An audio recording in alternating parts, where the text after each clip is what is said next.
If you're a parent, you might want to think twice before gifting your teen or preteen a smartphone this Christmas.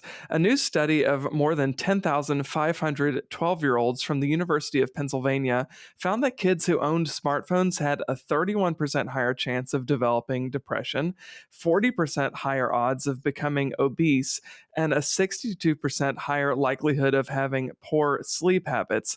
Here to discuss all of these findings with me is CBN's Billy Hallowell.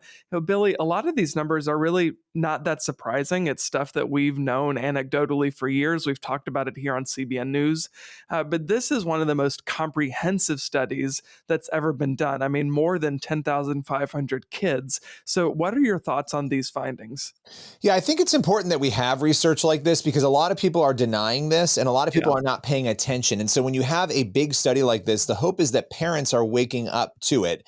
And obviously, we have to dig deeper into this, right? Because is it the smartphone itself or is it what is on the smartphone? Is it the social media, right? You've got to pick the pieces of this apart. We have known for a long time now, as you said, that certain social media platforms even have internal research showing the dangers that these platforms are to young people, even as adults. And let's just get candid here.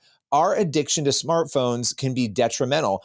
I am turning off Instagram a day, 2 days, 3 days at a time. You can do that internally. You can turn it off so that you don't log into it. And I feel great at the end of that. And I have to ask myself, well, why is that? So when we're talking about children, it is not shocking in light of that past research to see what this is saying. Now, the depression stood out to me. I think it was the 31% more likely to be yeah. depressed, the odds of depression, because again, you're comparing your life to other people's lives. It forces you, even as adults, to do that. So I'll stop there, but I think this is important because it gets it out into the media. We're talking about it, and hopefully parents do a better job of policing how their kids are engaging with these tablets or with these phones rather.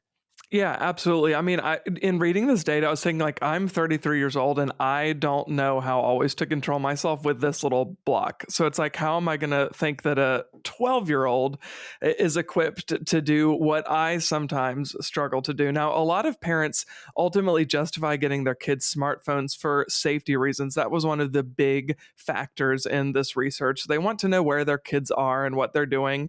And those are good things to want. I mean, Billy, you have kids, and I know that you want to be aware where your kids are, what they're doing, what friends they're with, all that stuff. But smartphones, of course, carry some pretty serious risks with them. You mentioned social media, but even the darker corners of the internet, there are some really big risks there, like predators, accessibility to pornography, and ultimately even kids just choosing to play games or use apps or watch videos rather than actually engaging with their minds and with their bodies and with other kids, right? And with their parents. And one of the researchers, Billy, suggested just get your kids basic flip phones if you just want to keep up with where they are or you want to be able to reach them wherever they are, whatever they're doing. So, what do you think of the temptation, Billy, that so many parents and really all of us have to get smartphones to younger and younger children? Yeah, I think, look, you've got to pray through this as Christians and you've got to look at the practicality of it. I do Yeah, think that, flip phones, dumb phones, they call them, those are great. You can also get a smartphone and get a device like Circle. We've used totally. Circle in our house where you're able to shut off different apps, where you're able to actually say no to social media, where you're able to, yes, they may have access to, certain things, the internet or whatnot, but you can monitor it and oversee it.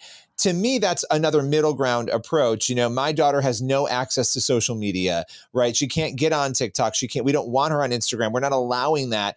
And so I think there are different ways and parents are going to come to different conclusions on that. But I tend to think a lot of it is the amount of information that they have access to Hmm. on these devices, right? And that's where you get into the social media and all these other elements. I will tell you, it is alarming to me how many of my kids' friends, I have a 10-year-old and a 13-year-old, how many of their friends are on TikTok? They're on Instagram, just like you and I would be without a lot of safeguards. That to me is problematic. So you have to figure out where you're going to kind of go with it. But the other thing, when you look at the research, and you brought this up, but obesity, not being as active because you're sitting on your phone. I mean, look, I'm on my phone a lot, an embarrassing amount of time, and we use it for work, but also going through reels, and it's very easy to get sucked in. And the fact though that you also have a 62% higher odd of insufficient sleep, that's concerning for children too who are growing. They need their brains to be healthy. So there's a lot here, but I would just encourage parents to pray about it and really try to map out what is best for their family in this area.